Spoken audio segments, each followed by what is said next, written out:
What's good? What's good, everybody? Welcome back to another episode of The Urban Platform Speaks. Make sure to like and subscribe as you tune into the channel and check out the content. And with that being said, man, I want to speak on Zion Williams, right? And his situation, he is out again with another hamstring injury. And I thought I was listening to the Gil's Arena show, right? And they made some interesting comments about Zion and what they think about his injury and what they think about his future, right? So I'm going to and I have my own thoughts, right? And I wanna kind of listen to what Gilbert Arenas, who else was on it, Kenyon Martin, and the rest of those casts, and I want to add my 2 cents to what I think about this situation with Zion and how come players who play like Zion, and I'm gonna give a couple examples. They kind of, like they play. They it's like a violent type of explosive their game, and they don't realize that what they do to their game is really it has a short lifespan. You know what I mean? Because of the violent way and the explosive way that they play. So what I'm gonna do is I'm going to play Gilbert Arenas podcast with them talking about it, and then I'll probably cut it off at certain points and then give my feedback. How concerned should the Pelicans be with this latest setback for Zion? Seems like it's just going to keep happening. Every year, I think it's going to just follow him his whole career. Hope not, but. Didn't I asked the question on this very couch. You did on this very program. Gil's Arena presented by Underdog. Whoa. Good job. So Way to be ready. We were praising Zion, and everybody Zion looks good. His weight is down. He should be playing better. These things, everything. And I played devil's advocate. I was like, I don't want him to get hurt. I want him to have an outstanding year and do all the things we know he can do.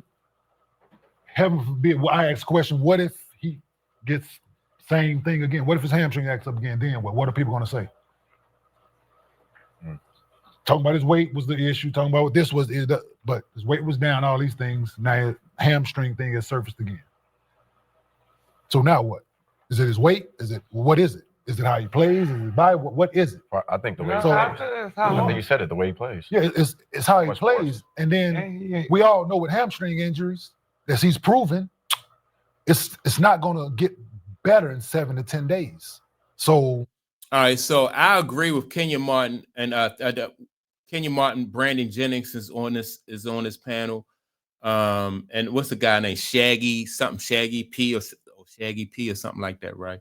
But Kenyon Martin and somebody said that it's the way he play.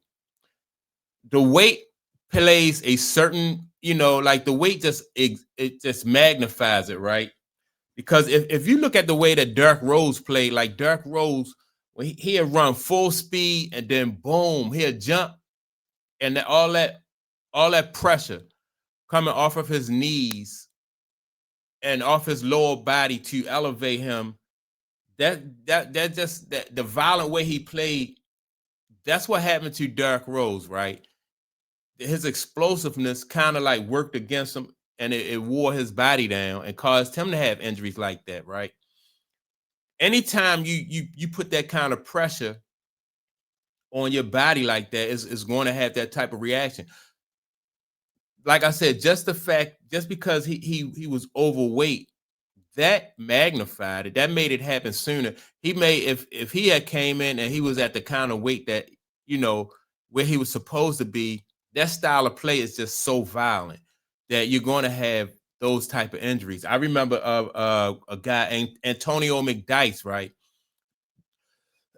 Antonio McDyess jumped out the gym, right? And he had an injury, a lower leg injury, and it changed his game. He had to, when he came back, he had to learn how to play the game a different way. And I think this is going to be the same thing for Zion. Zion going to have to learn how to play this game a different way, whereas though he don't put that much pressure on his hamstring and like his lower body, like his legs and stuff like that, or even his lower back. When you explode off the floor, like it's like a lot of pressure. Like you you're going down real fast, like you're hitting the ground real hard so you can explode up off the ground and then jump. That just you don't have that like that style of play is a high impact. It's not good for your back, your knees, your joints, your hips. It's not good for any of that, right? And so I think Zion Williams, which I don't think he, at this stage of his career, I don't know if he can learn how to play a different way, because I think that what he would be better to do is to have develop a mid-range game or a low post game, whereas though you turn around, you drop step, and you elevate. I remember watching when I was young, I watched Len Bias play. Len Bias was explosive going to the board too, but a lot of what he did, he'd get to a spot, explode, and just go straight up off of 2 legs vertical and then come down vertical most of the time on 2 legs, right? On both feet, come down vertical. But when you try to explode going to the basket, not exactly on a vertical, but it's almost like on an angle, that right there is hard on your knees and your joints and your lower body. And then on top of that, Zion, like I said, his weight, he was like over 300 pounds, close to 4.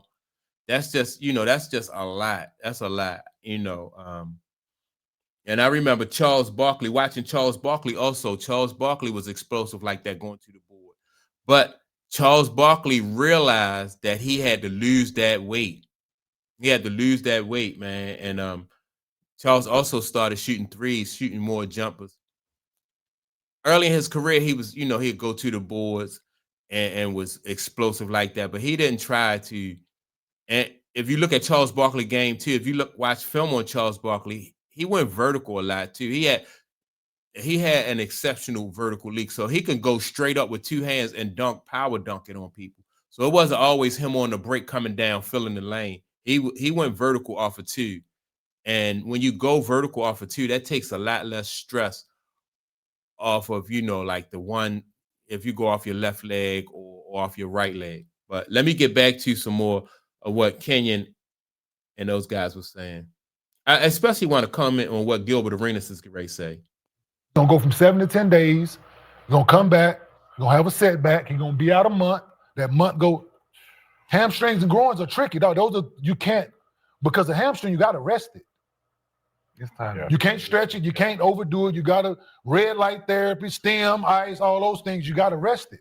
And as soon as he come back and try to play again, explosion, the way he plays the game. Yeah. So what is it like? So what are people going to complain about and say about Zion now? Is weight? Is it? Is it? Not What in is his weight. What is it? It's the NBA. The NBA was never designed for that weight and that type of power, right? You're talking about a guy who's built like a football player who has football explosion, It's compact. playing basketball, meaning what he does. Football is straight on. Him. He's exploding. So he's going from low stances to just out there. His hamstring ain't ready for that. It's not built to do that, right? He has to really, he has to train like a football player.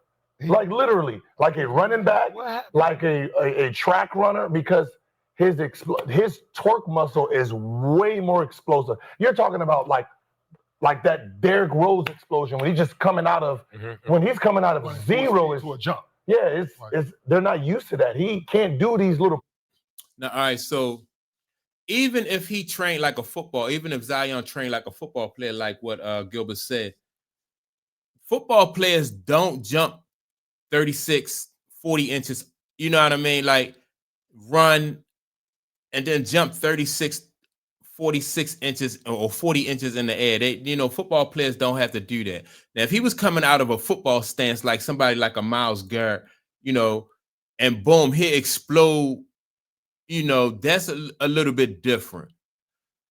But he's not asking his body to propel 340 pounds into the air, 3 feet into the air. That's Myles Garrett is not doing that. So Myles Garrett, even if he trained like Myles Garrett, he's playing a different sport, so he wouldn't have that same. It'll still be the same. You're asking your body to do something that is not naturally, naturally equipped to do. I do agree with Gilbert on that, but I think he has to learn to play a different way. You know, he's always going to have these. I don't care how much weight he loses. You know, and once you get that injury, that hamstring injury, and he continue to play like that, he's always going to have that issue, in my opinion. I just think he has to learn how to play in a different way. Like I said, Antonio McDyess had I got to look up what kind of leg injury he had though, but he didn't have the elevation that he once had. And he just learned how to play in a different way. Zion is a big enough, wide enough guy, whereas though he can create space, elevate, and still get a good look at the shot, especially if he develop a low post and a mid-range game. Zion would, as a matter of fact, that would improve his game. If Zion had a low post and a mid-range game and consistently played within that 15, like, you know, in that 15-foot area, that would improve his game. That would make Zion an even better basketball player than trying to get the highlight type, you know, plays and stuff like that. You know, he got to learn how to play the game differently. So that's my take on it. Y'all make sure to like and subscribe to the channel. Also, don't forget to leave a comment, and I'll check you all out in the next video. Peace.